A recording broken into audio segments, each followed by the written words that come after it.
DTV news కి స్వాగతం. బులెటిన్ల ముందుగా హెడ్లైన్స్ చూద్దాం. ఏపీ బడ్జెట్ ద్వారా ప్రజలకు నిరాశే మిగిలింది. మాజీ మంత్రి గుడివాడ అమర్నాథ్. వివాదంగా మారిన కొమరవెల్లి మల్లన్న ఆలయ ధర్మకర్త జయప్రకాష్ రెడ్డి వ్యవహారం. చెప్పులు వేసుకుని ఆలయం మొత్తం తిరిగిన ధర్మకర్త తీరుపై ఆగ్రహం వ్యక్తం చేస్తున్న భక్తులు. కరెంటు కోతలతో అవస్థలు. సబ్ స్టేషన్ ఎదుట ఆందోళనకు దిగిన రైతులు, గ్రామస్తులు. పకడ్బందీగా ఇంటర్మీడియట్ మొదటి సంవత్సరం పరీక్షలు. 6 నెలల చిన్నారితో పరీక్ష రాయడానికి వచ్చిన తల్లి. మంత్రి పొన్నం ప్రభాకర్ ను కలిసిన గౌడ సంఘాల నేతలు. గౌడ సంఘం అభివృద్ధికి ప్రణాళికలు. హిందూ ధర్మరక్షణ మనందరి కర్తవ్యం. ద్వారకా శారదా పీఠాధిపతి శ్రీ శ్రీ జగద్గురు శంకరాచార్య స్వామి సదానంద సరస్వతి వెల్లడి. విశాఖపట్నం ఏపీ బడ్జెట్ ద్వారా ప్రజలకు నిరాశ మిగిలిందని మాజీ మంత్రి గుడివాడ అమర్నాథ్ అన్నారు. వైఎస్ జగన్ ను విమర్శించడానికే బడ్జెట్ ప్రసంగం అంత జరిగిందని, నిత్యం జగన్ నామస్మరణతోనే కూటమి పాలన జరుగుతోందని చెప్పారు. ప్రజల నమ్మకాన్ని కూటమి పాలన కోల్పోయిందని, జగన్ కంటే ఎక్కువ పథకాలు ఇస్తారని ప్రజలు భావించారని, చంద్రబాబు అంటే మోసమని మరోసారి రుజువైందని అన్నారు. తల్లికి వందనం, అన్నదాత సుఖీభావకు నిధుల్లో కోత పెట్టారని, ఆడపిల్లకు వందనం, ఉచిత బస్సు, నిరుద్యోగ భృతికి అసలు నిధులే కేటాయించలేదని అన్నారు. వైఎస్ జగన్ మేనిఫెస్టోను భగవద్గీతగా భావించారని, 90% పైగా హామీలు అమలు చేశారని, జగన్మోహన్ రెడ్డి విలువ ఇప్పుడు అందరికీ తెలుస్తుందని, కోవిడ్ సమయంలోనూ సంక్షేమ పథకాలను అమలు చేశారని, కూటమి ఎన్నికల హామీలు అమలు చేసే వరకు పోరాటం చేస్తామని చెప్పారు. 2025-26 సంవత్సరానికి సంబంధించి నిన్న ప్రభుత్వం పెట్టినటువంటి బడ్జెట్ దాదాపు 3,22,000 కోట్ల రూపాయలతో నిన్న బడ్జెట్ ప్రవేశపెట్టినప్పుడు రాష్ట్ర ప్రజలు అందరూ కూడా చాలా ఆశగా ఎదురు చూశారు.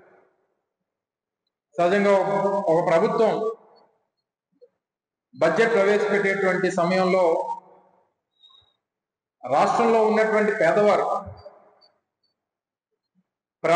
ప్రభుత్వం మీద ఆధారపడినటువంటి కుటుంబాలు ఆ బడ్జెట్ లో పొందుపరిచేటువంటి కేటాయింపుల్లో ఆ కేటాయింపుల ద్వారా మన జీవితాలు మారుతాయి,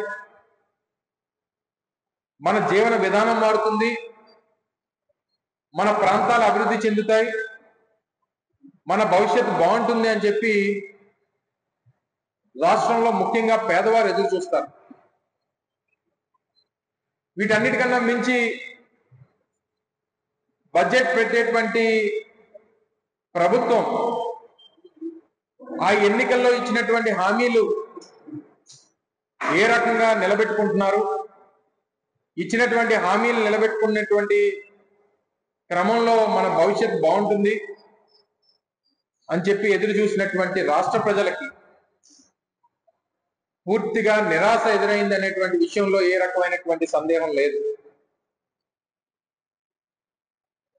ఆద్యాంతం బడ్జెట్ ప్రసంగంలో మాట్లాడినటువంటి అన్ని అంశాలని మనం ఒకసారి పరిశీలిస్తే అధికారంలోకి వచ్చినటువంటి 9 మాసాలు పూర్తయిపోయి దగ్గర సంవత్సరం పూర్తవుతున్నటువంటి సందర్భంలో ఇప్పటికీ కూడా బడ్జెట్ ప్రసంగం ఆద్యాంతం కూడా జగన్మోహన్ రెడ్డి గారిని విమర్శించడానికి, గత ప్రభుత్వాన్ని తప్పుపట్టడానికి, ఇప్పుడు అధికారంలో ఉన్నటువంటి చంద్రబాబు నాయుడు గారిని, వారి కొడుకుని పొగడడానికి బడ్జెట్ ప్రసంగం అంతా కూడా కనబడింది తప్ప ఈ రాష్ట్రంలో ఉన్నటువంటి పేదవాడి తాలూకా జీవన విధానాన్ని మార్చడానికి ఎక్కడ కూడా ఆ ఉద్దేశంతో ప్రభుత్వం ఎక్కడ కూడా బడ్జెట్ ని పొందుపరచలేదు అనేటువంటిది ఈరోజు వైఎస్ఆర్ కాంగ్రెస్ పార్టీ కానీ రాష్ట్రంలో పేదవాడు కానీ భావిస్తా ఉన్నాడు అనేటువంటి విషయాన్ని సందర్భంగా తెలియజేస్తా ఉన్నాం. నిత్యం జగన్నామ స్మరణం. మీరు అధికారంలోకి వచ్చారు, సంవత్సరం పూర్తయిపోతా ఉంది, ఇప్పటికే ఒక బడ్జెట్ ని ప్రవేశపెట్టారు, రెండోసారి పూర్తి స్థాయి బడ్జెట్ ని ప్రవేశపెట్టారు. మా అయితే ఇంకో 3 సార్లు మీరు ఈ ప్రభుత్వంలో మీరు మరో 3 సార్లు బడ్జెట్ ప్రవేశపెట్టగలరు.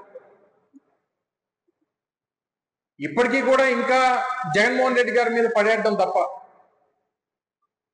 గత ప్రభుత్వం చేసినటువంటి కార్యక్రమాలు, అప్పుడు ఇచ్చినటువంటి సంక్షేమ పథకాలు సరే మీరు ఎలాగా ఇవ్వలేరు, మీ చేత కాదు.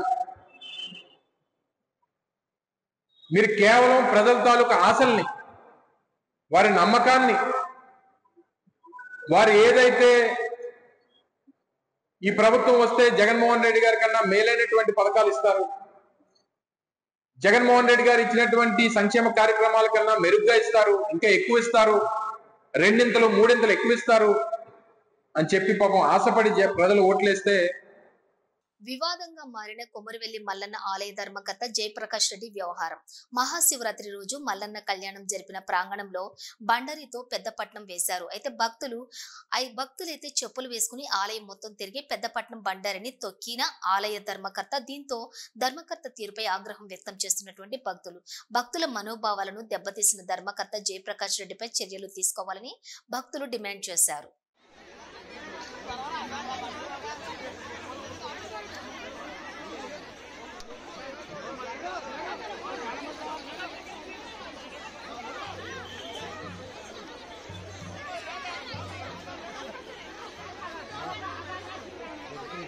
రోజు తెల్లారితే కరెంటు కట్ అవుతుందని సబ్స్టేషన్ ఎదుట ఆందోళనకు దిగారు మెదక్ జిల్లా కర్నాన్పల్లి రైతులు, గ్రామస్తులు.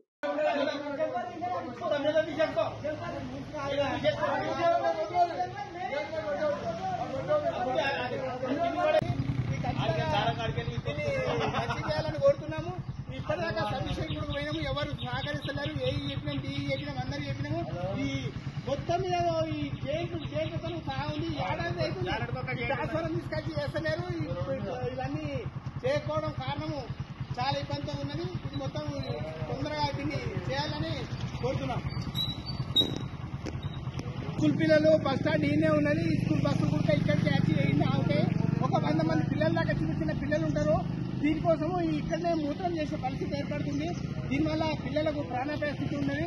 దీన్ని ఖచ్చితంగా ఎంత తొందరగా చేసి అంత మంచిగా ఉంటుంది.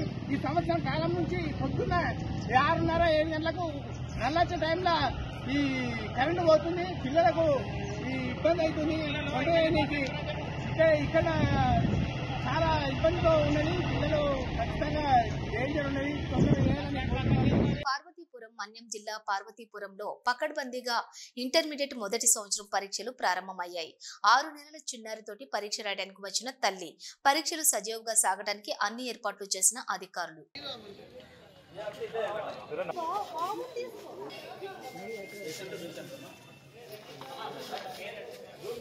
మినిస్టర్ క్వార్టర్స్ లోని మంత్రి పొన్నం ప్రభాకర్ ను గౌడ సంఘాల నేతలు, మాజీ ఎమ్మెల్సీ బాలసాని లక్ష్మీనారాయణ, పల్లె లక్ష్మణరావు గౌడ్, ఇతర గౌడ సంఘాల నేతలు శనివారం కలిశారు.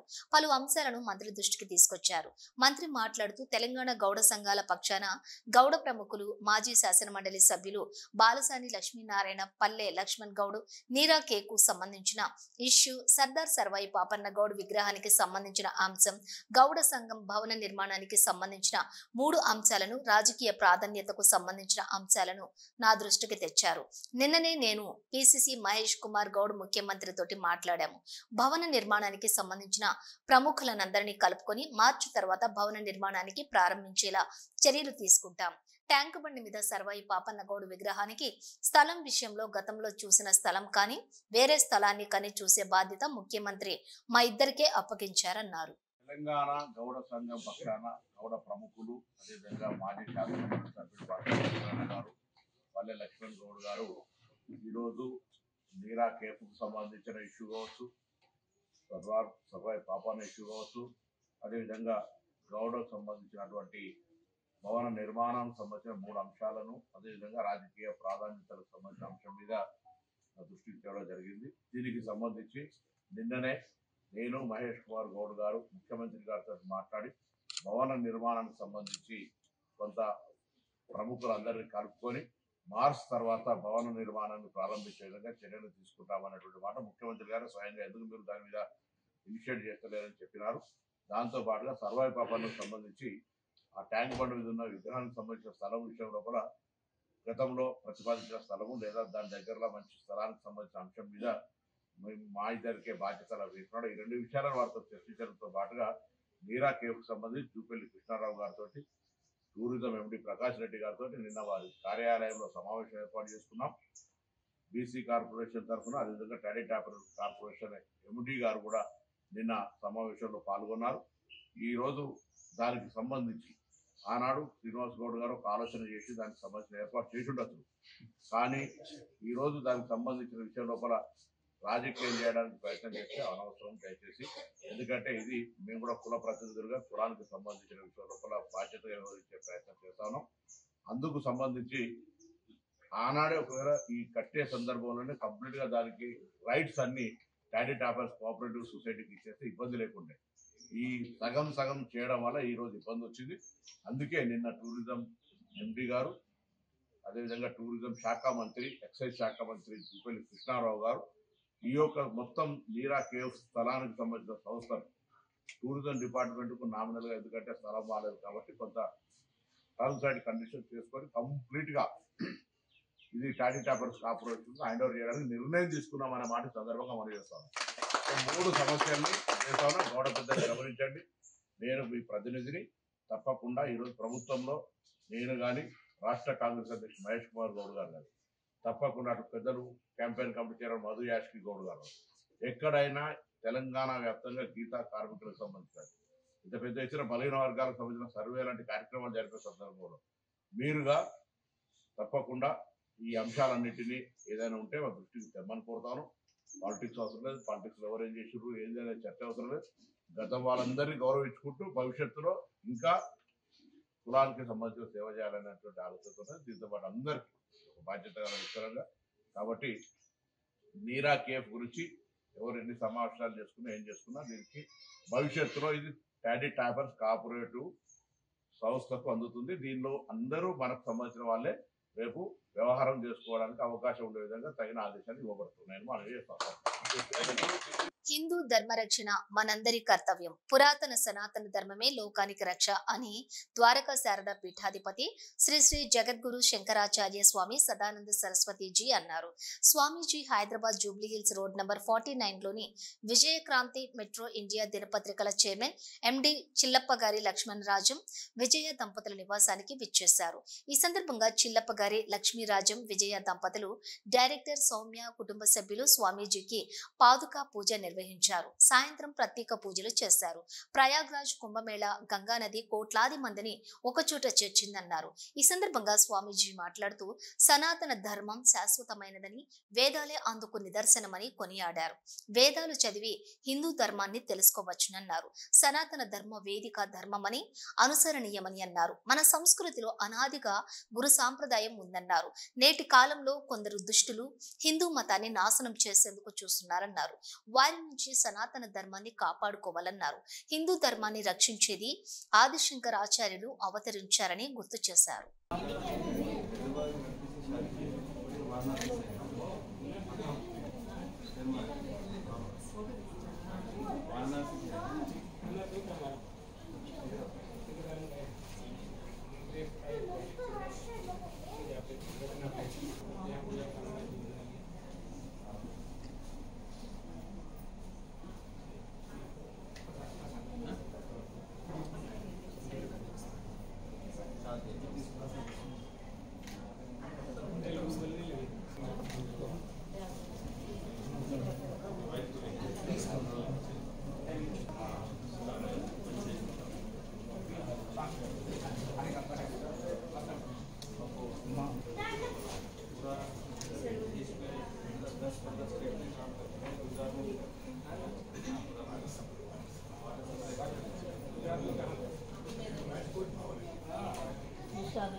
నియోజకవర్గంలోని జీకొండూరు మండలంలో జాతీయ సైన్స్ డే సందర్భంగా వివేకానంద పాఠశాలలో ఏర్పాటు చేసిన జాతీయ సైన్స్ డే కార్యక్రమానికి ఎంపీపీ వేములకొండ లక్ష్మీ తిరుపతమ్మ ముఖ్య అతిథులుగా పాల్గొన్నారు. ఈ సందర్భంగా ఆమె విద్యార్థులు రూపొందించినటువంటి వివిధ సైన్స్ నమూనాలను పరిశీలించి విద్యార్థులను అభినందించారు. ఈ కార్యక్రమంలో జీకొండూరు గ్రామ సర్పంచ్ మండల అరుణ, ఎంఈఓ పజ్జూరు వెంకట నరసింహారావు, మల్లెల శ్రీనివాస్, ఉపాధ్యాయులు మరియు పాఠశాల యాజమాన్యం తదితరులు పాల్గొన్నారు. రాష్ట్ర పండుగ నూకాలమ్మ జాతర ఈ రోజు అసెంబ్లీలో మాజీ మంత్రివర్యులు అనకాపల్లి శాసనసభ్యులు శ్రీ కొణతాల రామకృష్ణ ముఖ్యమంత్రి నారా చంద్రబాబు నాయుడిని కలిసి నూకాలమ్మ జాతరను రాష్ట్ర పండుగగా ప్రకటించాలని కోరారు. తక్షణమే తన వ్యక్తిగత కార్యదర్శి రవిచంద్రని పిలిచి నూకాలమ్మ జాతరను రాష్ట్ర పండుగగా ప్రకటించడం కోసం ఏర్పాట్లు చేయమని ముఖ్యమంత్రి నారా చంద్రబాబు నాయుడు ఆదేశించడం జరిగింది. ఈ కార్యక్రమంలోని అనకాపల్లి పార్లమెంటు సభ్యులు సీఎం రమేష్, హిందూపురం శాసనసభ్యులు నందమూరి బాలకృష్ణ మరియు కేంద్ర మంత్రివర్యులు కింజరపు రామ్మోహన్ నాయుడు పాల్గొన్నారు. కోరిన వెంటనే నూకాలమ్మ జాతరను రాష్ట్ర పండుగగా గుర్తించాలని ముఖ్యమంత్రితోటి మాట్లాడిన ఉప ముఖ్యమంత్రి కొణిదెల పవన్ కళ్యాణ్ కి కొణతాల రామకృష్ణకి ప్రత్యేక ధన్యవాదాలు తెలియజేశారు. తెలంగాణలో సమ్మక్క సారక్క జాతర ఎలా చేస్తారో మన కూటమి ప్రభుత్వం వచ్చిన తర్వాత ఒక్క అనకాపల్లి ఉత్తరాంధ్రకే కాదు, మన నూకాలమ్మ జాతరని రాష్ట్ర ప్రభుత్వం గుర్తించేలాగా రాష్ట్ర ప్రభుత్వం దిగువ వచ్చి అమ్మవారికి పట్టు వస్త్రాలు పెట్టేలాగా ఆ చర్యలు మొదట రాగానే మనమే తీసుకుందాం. అది ప్రాచీన సంస్కృతి సాంప్రదాయాలను ప్రతి ఒక్కరూ పాటించాలని ఎన్టీఆర్ జిల్లా ఎంపీ కేశినేని శివనాథ్ అన్నారు. ఎన్టీఆర్ జిల్లా జగ్గయ్యపేట నియోజకవర్గం నందిగమ్మ మండలంలోని దాములూరు కూడలి గ్రామంలో సంగమేశ్వర స్వామి తిరునాళ్ల సందర్భంగా ఎడ్ల పోటీ, లాగుడు పోటీలు ప్రారంభోత్సవానికి ఆయన ముఖ్య అతిథిగా హాజరయ్యారు. అనంతరం ఆయన సంగమేశ్వర స్వాముల వారిని దర్శించుకుని ప్రత్యేక పూజలు నిర్వహించారు. ఈ సందర్భంగా ఆయన మాట్లాడుతూ ఎన్డీఏ కూటమి ప్రభుత్వం అధికారంలోకి వచ్చిన తర్వాత ప్రజలు సంతోషంగా పండుగలు చేసుకోవడం చాలా సంతోషకరమన్నారు. గ్రామాలలోని ప్రాచీన సంస్కృతి సాంప్రదాయాలను ప్రజలు ప్రతి ఒక్కరు కూడా పాటించడంతో ఆయన హర్షం వ్యక్తం చేస్తూ వారిని కొనియాడారు. ఇలాంటి పనులకు కూటమి ప్రభుత్వం అండగా ఉంటుందని ఎంపీ కేశినేని శివనాథ్ అన్నారు. ఈ కార్యక్రమంలో ఎమ్మెల్యే శివరాం, రాజగోపాల్, వెనిగండ రాము, టీడీపీ ఎన్టీఆర్ జిల్లా అధ్యక్షులు నెట్టెం రఘురాంతో కలిసి హాజరయ్యారు. ఈ కార్యక్రమంలో ఎమ్మెల్యే రాజగోపాల్, తెలుగు రైతు అధికార ప్రతినిధి కటారు సత్యనారాయణ, నందిగమ్మ మండల పార్టీ ప్రధాన కార్యదర్శి తోట నాగ మల్లేశ్వరరావు, నందిగమ్మ మండల మాజీ మండల అధ్యక్షులు మన్నే కళావతి, తెలుగు యువత మండల అధ్యక్షులు మన్నేపల్లి వినయ్, దాములూరు గ్రామ సర్పంచ్ గాజుల రామారావు, సంగమేశ్వర దేవస్థానం చైర్మన్ గెంజపల్లి శ్రీనివాసరావు, తెలుగుదేశం పార్టీ గ్రామ అధ్యక్షులు మువ్వా వీరయ్య, నాయకులు చార్ల తులసిరావు, సిద్ధు, శివ, చెరుకూరి హైమారావు, కొత్తపల్లి బ్రహ్మం, వెంకట నరసయ్య, బీజేపీ మండల పార్టీ అధ్యక్షులు కోవెలమూడి వెంకటేశ్వరరావు మరియు ఎన్డీఏ కూటమి నాయకులు, కార్యకర్తలు పాల్గొన్నారు. వైఎస్ఆర్ కడప జిల్లా బద్వేల్ పట్టణంలో ఉచిత వాటర్ ప్లాంట్ ను బద్వేల్ మాజీ ఎమ్మెల్యే విజయమ్మ ప్రారంభోత్సవం చేశారు. శ్రీదేవి భూదేవి సమేత శ్రీ కళ్యాణ వెంకటేశ్వర స్వామి దేవాలయంలో ఆలయ trust board chairman Badireddy Venkataramireddy ఆధ్వర్యంలో శ్రీరామన బోయిన పుల్లయ్య సతీమణి కృష్ణమ్మ కుమారుడు మురళీ యాదవ్, సునీత సహకారంతో ఏర్పాటు చేసిన ఆర్వో మరియు నూతన చలివేంద్రాన్ని ఆమె ప్రారంభోత్సవం చేశారు. ఈ కార్యక్రమంలో బద్వేల్ పట్టణ అధ్యక్షులు వెంగల్ రెడ్డి, మిత్తికాల రమణ, మాజీ మున్సిపల్ చైర్మన్ పార్థసారథి మరియు మున్సిపల్ చైర్మన్ వాకుమల్ల నరసింహారెడ్డితో పాటు కమిటీ సభ్యులు మరియు పలువురు నాయకులు, భక్తులు పాల్గొన్నారు. మాజీ ఎమ్మెల్యే విజయమ్మకు ఆలయ ప్రధాన అర్చకులు రమేష్ శర్మ వేద మంత్రాలతోటి పూర్ణ కుంభంతో స్వాగతం పలికి ప్రత్యేక పూజలు నిర్వహించారు.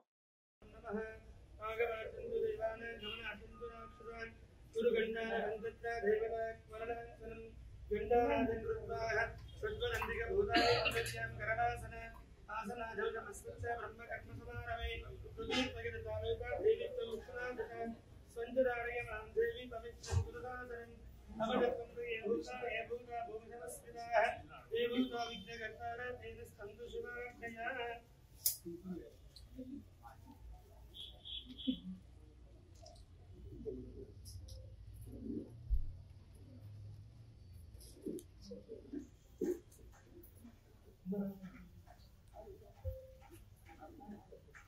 ఈ నెల 14న పిఠాపురంలోని జరగబోవు జనసేన పార్టీ ఆవిర్భావ దినోత్సవం సందర్భంగా సభా నిర్వహణపై ఈ రోజు కాకినాడలో జరిగిన సన్నాహక సమావేశంలో పాల్గొన్న మాజీ మంత్రివర్యులు శాసనసభ సభ్యులు శ్రీ కొణతాల రామకృష్ణ మాట్లాడుతూ పవన్ కళ్యాణ్ మరో ఆంధ్ర కేసరి టంగుటూరి ప్రకాశం అని ఆయన పోరాటం వల్ల రాష్ట్రంలోనే కాదు దేశంలో కూడా ఎన్డీఏ ప్రభుత్వం ఏర్పడిందని మోడీ కూడా పవన్ కళ్యాణ్ ని తుఫాన్ అని ప్రశంసించారని పవన్ కళ్యాణ్ నాయకత్వంలో రాష్ట్రం అభివృద్ధి చెందుతుందని 14న జరగబోయే పార్టీ ఆవిర్భావ దినోత్సవం విజయవంతం చేయాలని పిలుపునిచ్చారు. శ్రీకాళహస్తిలో స్వామి అమ్మవార్ల కళ్యాణం ఘనంగా నిర్వహించారు. తెల్లవారుజామున పార్వతీ పరమేశ్వర్ల కళ్యాణం అంగరంగ వైభవంగా జరిపించారు అర్చకులు. శ్రీకాళహస్తీశ్వరుని మహాశివరాత్రి బ్రహ్మోత్సవాల్లో భాగంగా పార్వతీ పరమేశ్వర్ల కళ్యాణం కన్నుల పండుగగా నిర్వహించారు. కళ్యాణ వేదికకు గజవాహనం ఎక్కి ఊరేగింపుగా స్వామి బయలుదేరి రాగా జ్ఞాన ప్రసూనాంబ సింహవాహనం ఎక్కి తాను కూడా పెళ్లి మండపం వద్దకు పయనమైంది. కళ్యాణ వేదిక చేరుకున్న శివుడు అక్కడ కొలువయ్యాడు. స్వామి అమ్మవార్లు కళ్యాణ మండపం చేరుకున్నాక కాస్తంత నాటకీయంగా పెళ్లి మాటలను అమ్మాయి తరపున అబ్బాయి తరపున మాట్లాడి చివరికి అమ్మాయి తరపు వారిని అబ్బాయి తరపున ఒప్పించి వివాహం జరిపిస్తారు. కడు రమ్యంగా సాగిన ఈ ఘట్టాన్ని భక్తులు కన్నులారా వీక్షించి తరించారు.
सारे बोले बोलता है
మంగళ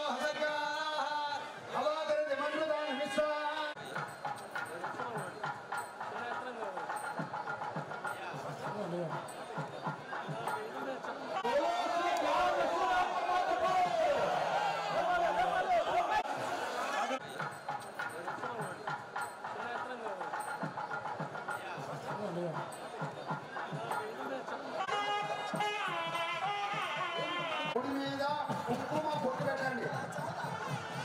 హర హర మహాదేవ, హర హర మహాదేవ, హర హర మహాదేవ, శంభో శంకర.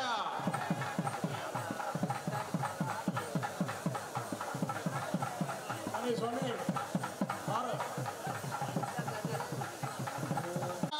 ఆ నిత్య సత్యమామని ఆ వస్త సత్యమామలను 3 సార్లు ఒకరికొకరు పూలమాల చేతిలో తీసుకొని అలా ఒకరికొకరు పూలమాల మార్చుకోండి. అలా చూపించండి స్వామి. స్వామి పూలమాల భక్తులకు చూపించండి. స్వామి వారికి తాకిచ్చి అమ్మవారు తాకిచ్చి ఇవ్వండి. ఓం పశవో మేక మత్సమృద్ధ్యత యజ్ఞో మేక మత్సమృద్ధ్యత. అలా చూపించండి. యజ్ఞో నైస మొగ మత్సమృద్ధ్యత శ్రియో మేక మత్సమృద్ధ్యత పుష్పమాలికాన్ని సమర్పయామి. తీసుకోండి. మన తాకిచ్చి పోయింది అలాగా 3 సార్లు. పశవో మేక మత్సమృద్ధ్యత యజ్ఞో మేక మత్సమృద్ధ్యత శ్రియో మేక మత్సమృద్ధ్యత. అయం ముహూర్త శుభ ముహూర్తో అస్తు సుప్రతిష్ఠితమస్తు శుభలగ్నమస్తు. అయం ముహూర్త శుభ ముహూర్తో అస్తు.